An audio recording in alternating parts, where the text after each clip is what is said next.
Hi, my name is Cecilia Gutierrez. I am 38 years old. Today's date is October the 9th, 2015, and we are in Sacramento, California, and I'm interviewing my dad. My name is, mi nombre es Joaquín Moreno. Ah, He venido aquí para platicar más ampliamente contigo de lo que tú quieras saber. Ok. Ah, no dije mi nombre completo, ¿verdad? Voy a empezar de vuelta. Okay. Mi nombre es Joaquín Moreno. Vivo en Yuba City. Vine con mi hija aquí para ah, grabar una conversación de vida como hemos vivido, especialmente de algunas cosas que ya quisiera saber de algo que no se dio cuenta anteriormente, de tiempos pasados o cómo fue la vida cómo ha sido la vida presente después, cómo la llevamos en la creación. Estoy aquí para contestarle las preguntas que me quiera hacer mi hija. ¿Alguna pregunta? Okay. ¿Cuántos años tiene dad? Ah, Mi edad nací en 1934, mes 3 del 34, repito. Ah, Ahorita aproximadamente yo pienso que son 81 años. Yeah. Y Y quería preguntarle un poco de cuando usted vino a este país. ¿Cuántos años tenía? No sé si se acuerda. ¿Cuántos años tenía cuando vino usted primeramente a los Estados Unidos? ¿Era joven? del 34 al 54, cuando yo crucé la frontera para el estado de California, me parece que son 20 años. Era muy joven. Gracias a Dios que sí. Ojalá y que pudiera volver atrás.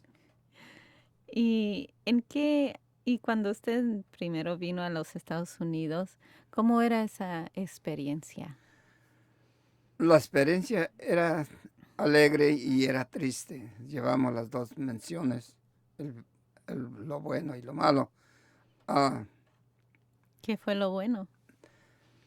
lo bueno fue que, que, los, que los dos gobiernos tuvieron un acuerdo de ayudarse uno al otro, tanto México como Estados Unidos, y Estados Unidos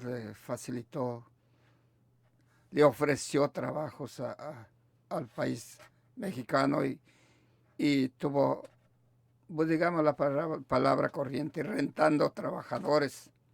Sí, no, esa no la estoy. Eso de Y de rentar se parece como cuando rentamos una casa o algo. Y vinimos a trabajar por una temporada a los Estados Unidos llamada Bracero. Ese tiempo al principio fue un poco triste porque sufrimos para arreglar esa visa de pasaporte para venir a trabajar. Pero una vez cruzamos para la frontera, o sea, crucé la frontera con varios otros amigos, compañeros, ah, y aquí en Estados Unidos nos atendieron muy bien.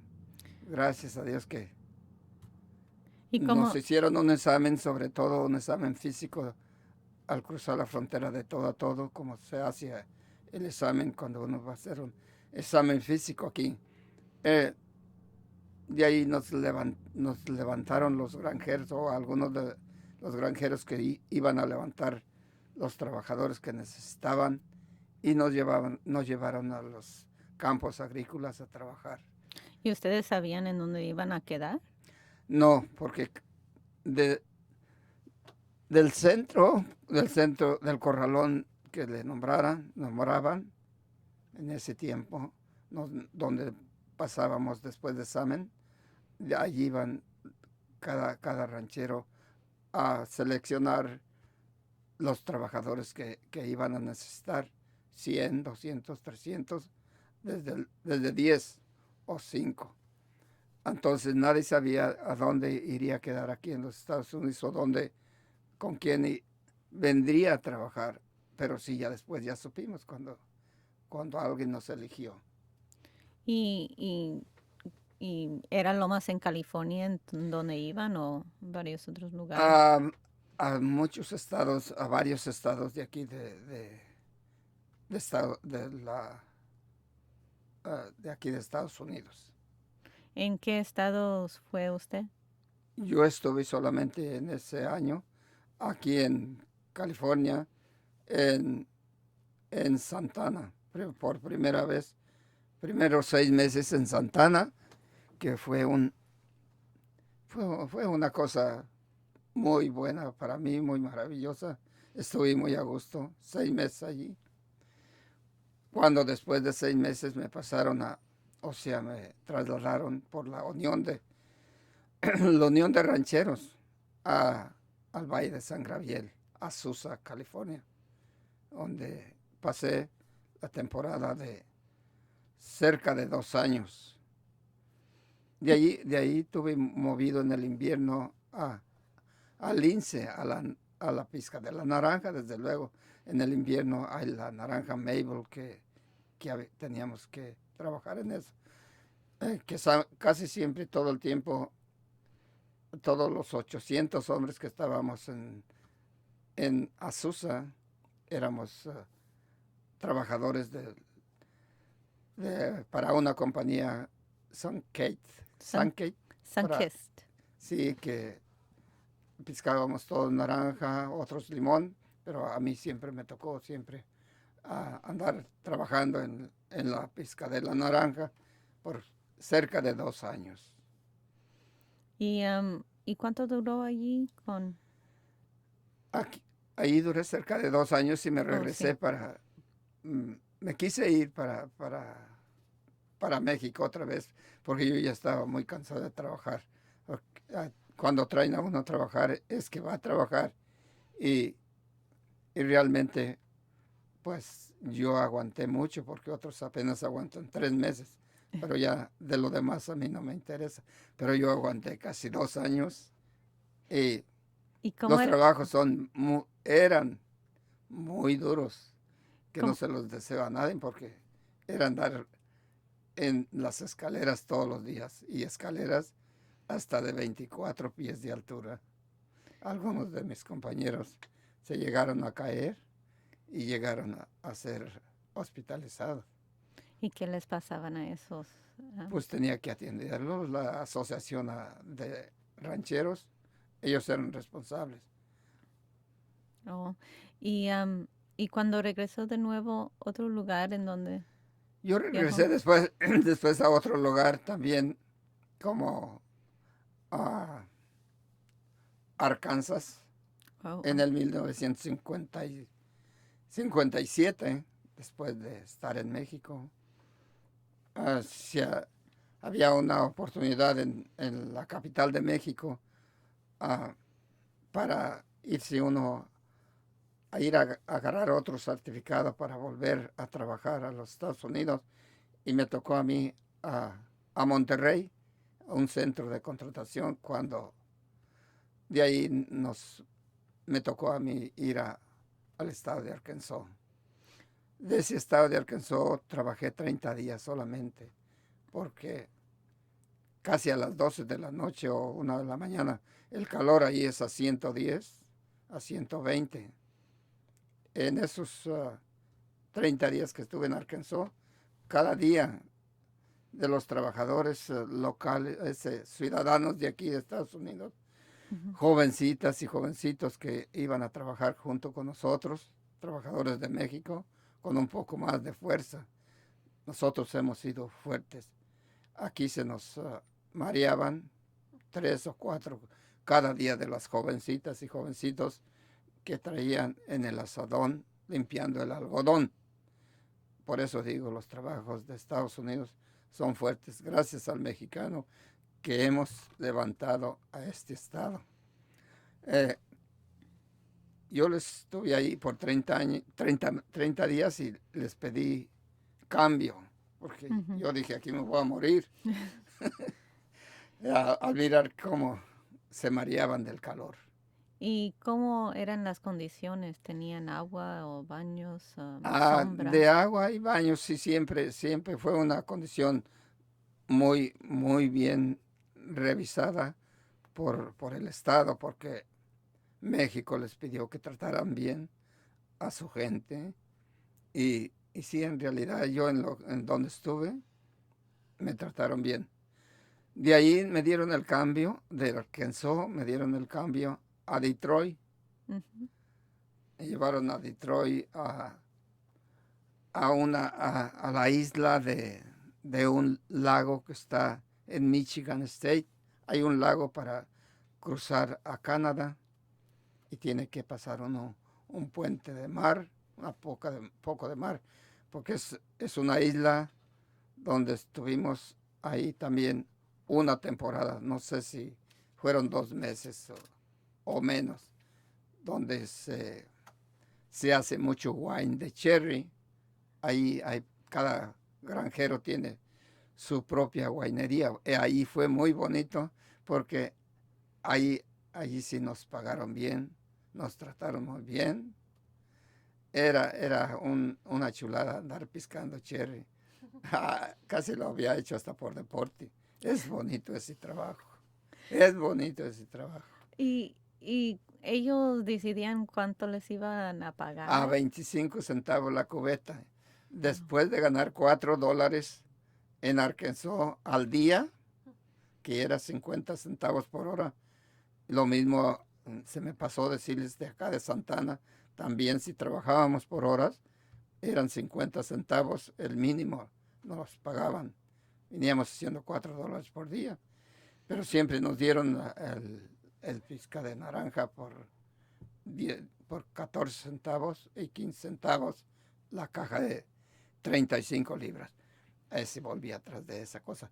Pero allá, el 25 centavos la cubetita chiquita, pues yo llegaba a llenar hasta 125 cubetas al día. oh. Son chiquitas. ¿Como de Y, galón o y eran de galón o a de, poquitito más de un galón medio o 2 galones. Pero estaba muy bonita la chere. Ahí yo sí sentí una alegría porque ganábamos hasta $30 después de estar ganando solo $4. Ganábamos hasta $30 por el día. entonces era Y era muchísimo dinero. Nos ayudaron mucho en esa parte. Yo hubiera querido seguir allí. Usted cuenta que era casi como deporte.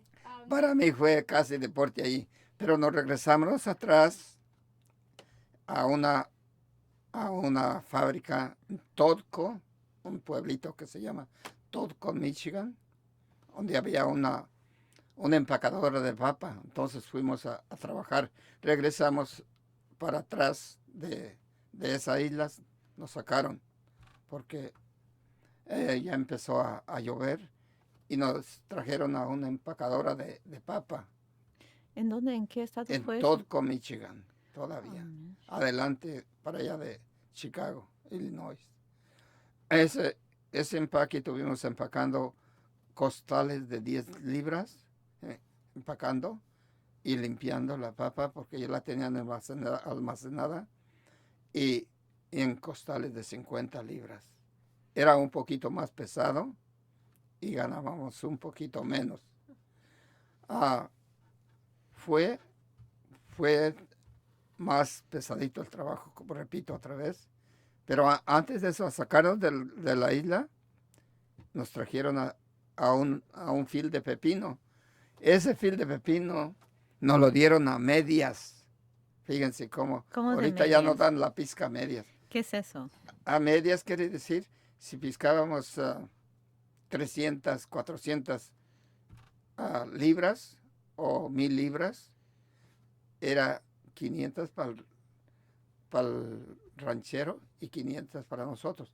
Él levantaba la carga y la llevaba a la, a la fábrica, o sea, a la canería donde la estaban curtiendo el pepino. Y también ese trayecto fue bueno. Oye, ¿y cómo es el 50% que era para ustedes? ¿Qué hacían con el Ah, pepino? 50% es el día que llevaba él la carga, se pesaba, el pepino se paga allá, o Ujú, lo pagaban del 1 al 6. El 6 era de medio centavo. El 5 era de 2 centavos. El 4 era de 3 centavos. Y el 3 de, de 4 centavos. Y el 1 ujú, era de 5 centavos. ujú. Las libras eran diferentes. Yo no sé cómo le harían, pero lo estaban sorteando y en las sorteadoras que tenemos ahora todavía. Ujú. ¿Eh? En- Eso fue bonito también. entonces parte de lo que ganaban era, Era para nosotros y la otra Dios, parte era para él. ok, entonces las ganancias. Él traía el cheque de lo que un cheque para él y otro cheque. Tantas libras fiscaron y aquí están 2 cheques, uno para que era a su nombre y el otro a nombre de los andábamos, parece que 10 juntos. Y nos venía un buen cheque. ¿Cuál de todas las frutas que piscó era la más difícil? La más difícil fue andar volando en el viento en las escaleras como pájaros, como los electricistas. Es un trabajo, pobres electricistas, pero ellos van de menos amarrados, nosotros sueltos En los árboles. en los árboles. Entonces, como piscar fruta de Esa, los árboles. esa fue, y les aguanté, como les digo, casi 2 años, como te estoy diciendo. Eso fue más, pero yo como estaba de jovencito, a mí me valía. Yo volaba en las escaleras muy fácil y los árboles. Eh, Platica platica un poco de cuando trajo a la familia a los O estados. regresé para atrás en el 1957, que les platiqué anteriormente. No, sí, de cuando regresé de Detroit. Ah, entonces, allá en Detroit me hice de una muchacha, amiga mía, novia, y ella quería que yo me quedara allá. Y yo le dije que no, que yo me iba para México. Yo ya estaba lloviendo mucho. Y en uno de esos tiempos de hoy en octubre, que viene, ya estamos en octubre, ¿verdad? Ok, llueve muchísimo allá. Y como estabas trabajando en la empacadora de papa, pues no nos hacía fuerza, pues trabajábamos adentro. Pero el día 24 de octubre, el agua se nos subió, como estamos en este trailer, en esta trailita aquí, se nos entró hasta arriba de las camas. Y tuvimos que pues salir casi como que dicen en calzoncillos, porque ya el agua se estaba metiendo en todas las cabinas o barracas, como le quieran llamar, adentro de las. Entonces le dijimos al patrón que nos sacara y él mismo decidió sacarnos si nos cambiaba en otro lugar o nos mandaba a la Mesa, Texas, de allí de Totco, Michigan. Nos manda a Texas porque aquí ya no se va a poder seguir trabajando, donde vamos a estar durmiendo encima del agua o así encima del techo. Y el señor de la empacadora de papa decidió pues enviarnos, pues, el que quisiera ir a Texas, se fuera para Texas con la Asociación de Rancheros misma. Y el que quisiera irse para México, órale, coge. Pues yo me decidí ir para México. eh, entonces me hice de novia a tu mamá allá, Ujú. eh, en México. Y pues duramos un tiempo todavía. En ese tiempo, pues dije, bueno, pues yo ya me voy a casar. Y esta muchacha que les digo de Totco, Michigan, que quería ir por mí allá. Dijo, yo voy hasta la frontera por ti y te traigo. No, fue y escribió carta después de que ya me había casado con tu mamá. Me llegó todavía una carta y ella lo agarró. Le dije, pues es la muchacha que te platiqué que quería que me quedara allá. Pero yo no voy a buscarla ni le voy a contestar. ¿Y en qué Y año quedó. vino a los Estados Unidos con mi mamá? Para pasar para acá con usted, tú todavía no. Tú no nacías para pasar para acá. Yo agarré una carta en Good Morning Ranch de Bakersfield, el pueblo de Bakersfield. Me dieron una carta de trabajo, la cual me sirvió para ir a arreglar los documentos para ustedes. En esa carta, ok. No, esa fue para arreglar yo, perdón. Esa carta fue para arreglar yo. La otra fue porque los contratos braserianos o de braceros eran solamente temporales. Pero la residencia fue por esa carta del Good Money Ranch que dio a muchos que estaba dando cartas para que arreglaran ya, empezaron a quitar el sistema braceros. Platicaron aquí, estaban pagando mucho dinero, sí estaban pagando mucho dinero los rancheros por nosotros, camas, cobijas, vivienda, todo. Entonces decidieron dejarnos libres y dar pasaporte de residencia legal. Forever, las tarjetas verdes. Ujú. Cuando arreglé yo la tarjeta verde fue cuando me vine hasta aquí, hasta Yuba City. O sea, aquí, no a Sacramento, sino allá a Yuba City. Y estuve 2 años todavía aquí, hasta el 64. Estuve en ese trayecto que nos casamos con tu mamá y todo eso.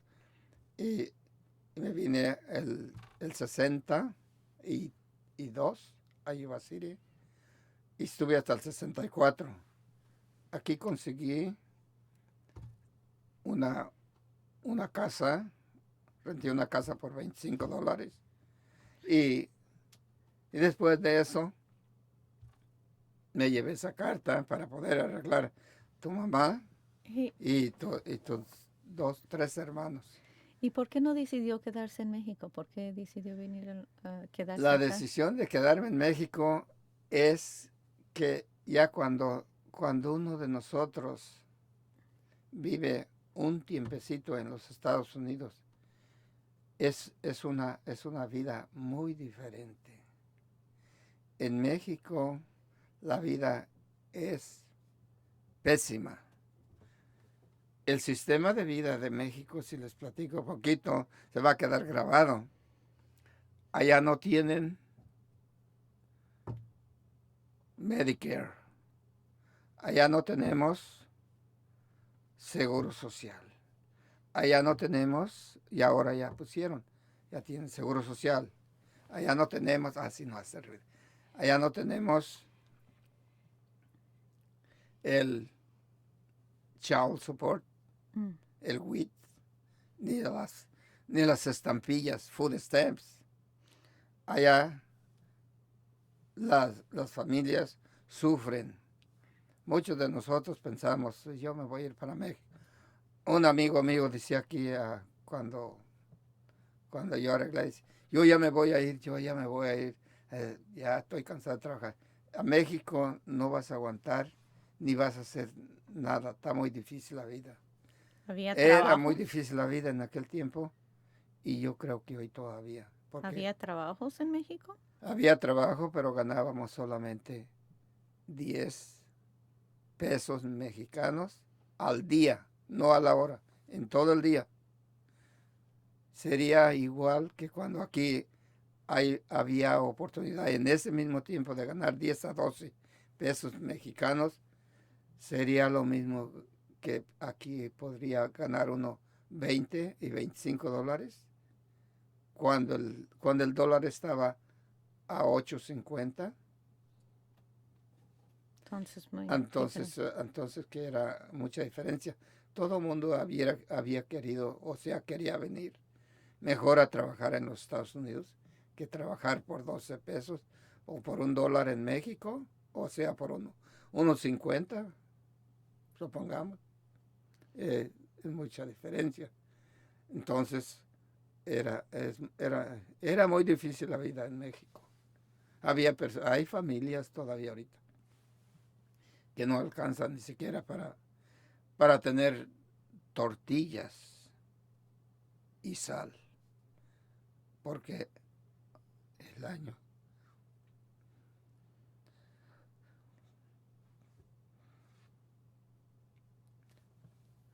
No quisiera acordar, no quiero acordarme de esto porque cada que voy a México, cuando voy a cenar allá a la plaza, se me juntan. Y a muchos, porque hay muchos niñitos pidiendo un taco, pidiendo para comer. Es triste. Mm. Aquí los niños, aquí los niños gozan. Aquí ustedes gozaron un paraíso. Los que nacieron aquí de ustedes fue un paraíso. Allá es terrible. Hay veces que yo le digo, cada año voy a cada año voy a México y voy a cenar allí a una parte donde venden barbacoa, tacos de barbacoa, y por eso se me juntan niños y a todos los que estamos ahí, deme un taquito, por favor. Yo les digo, sírvale un plato igual que el mío, dele a este niño que coma al llenar, dele a ese otro, dele a ese otro. Y a veces que ya están 4 y dice el birriero, dice, no, ya vas a pagar 4 más. No le hace, no sea por usted, yo le voy a pagar por ellos. Y su vasito de agua, su vasito de agua de arroz o lo que sea. Agüita fresca. Eso me pasa todavía hasta este año que fui para allá. Este año estuvimos allá en enero, febrero y sigue lo mismo, pero ya está un poco más calmado. Pero nuestro país, esa es la verdad que nuestro gobierno no hace por su nación. Y cuando habla del país, está hablando de México. Estoy hablando de México, estoy hablando más de nuestro país, es bien bonito. De México no hablo nada malo, todo es bien bonito, pero lo que no es bonito es el sistema. Sí. Ese sí, ya meternos en política, pero el sistema si yo pudiera, ay caray, yo cambiaría de gobierno todo desde el primer policía hasta el presidente y poner un sistema aunque sea comparado poquito como aquí. Y en los Estados Unidos, platica un poco de cómo su vida ha cambiado. Oh, sí, ha cambiado bastante porque sí, yo desde el principio de que arreglé, si allá caminaba en un burro y en un caballo, aquí empecé a caminar en un carro desde que tuve la legalidad aquí en 1950 y 62, 61, 62. Compré también un carro aquí, ya anduve en carro y fui a arreglar a tu mamá en carro ya y fui hasta la capital de México en carro para traerlos a ellos. Y miren, la diferencia de entonces ahora a dónde vamos, sabían cuánto valía una visa para algunos si hoy en este cassette, una visa, a, a mí me costaron las visas solamente $4. El consulado americano me mandó a comprar dólar para pagarle las visas en la capital de México, por Ángel Dorado y Niño Perdido. Ahí estaban las oficinas americanas para ir a agarrar ¿Era las, difícil? las visas. No, era bien fácil, fue bien fácil. Mi arreglo fue en un día. El de tus 3 hermanos y tu mamá fue en un día y, y otro día nos dieron las visas y 10, 15 días para cruzar la línea. Fue fácil porque ya cuando lleva uno los papeles de aquí, también eso le va a servir a muchos que quieren oír. Cuando lleva sus papeles de aquí, va a Relaciones Exteriores con todo arreglado de aquí y lleva sus documentos también de su estado, de su, de su, de su pueblo, qué sé yo, en solamente 24 horas o 2 días para ponerla más larguita. Se arreglaba.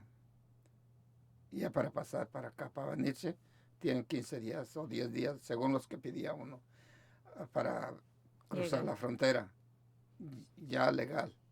Así le arreglé a tu mamá y a tus 3 hermanos. ¿Mm? Y luego tuvo a mis otros hermanos aquí en Los los otros Estados. han sido nacidos aquí. Aquí nació ya Mario, aquí nació, Mario, que y no, sí les doy su el nombre, hijo. aquí nació ya Miguel Ángel, aquí naciste tú. Ay, y los otros nacieron allá. Entonces, una pregunta para ti, Dan. Am, ya que tiene su familia y sus nietos y un día va a tener bisnietos, en todas sus experiencias, si quería dejarle un mensaje a sus bisnietos, ¿qué sería? ¿Qué les platicaría? Que ellos han sido oportunidades de nacer aquí en un mundo diferente al, al que vivieron sus abuelitos. Sí, voy a ponerle así. Bisabuelitos. Sus abuelitos vivieron un mundo ah, indesarrollado todavía y, y o como les dijera así, hoy estamos viviendo en un mundo técnico, en un mundo diferente y en un país que todavía está girando un poquito la, la constitución de este país. Yo todo lo que vengo analizando es en esta unión de de las 12 colonias, y es el gabinete que ha hecho el esfuerzo de organizarse. Si se descompone este gabinete, ahí cae alguien que lo va a destruir como lo han hecho en, Otros lugares. otros países, Centro y Suramérica. Ah, ya entonces nos va a llevar aquí, como dice uno, aquí nos va a llevar a tiznada. Oye, Dad, quería preguntarle una cosa. Nosotros siempre sabíamos en la escuela que usted nos apoyaba y los Sí, maestros también sabían que a los hijos de don Joaquín am, nos tenían en línea. Si algo no hacían en la escuela, nomás tenían que llevarle a don Joaquín y él se encargaba. Entonces, ¿cómo es que usted dio tanto valor a la educación y por qué?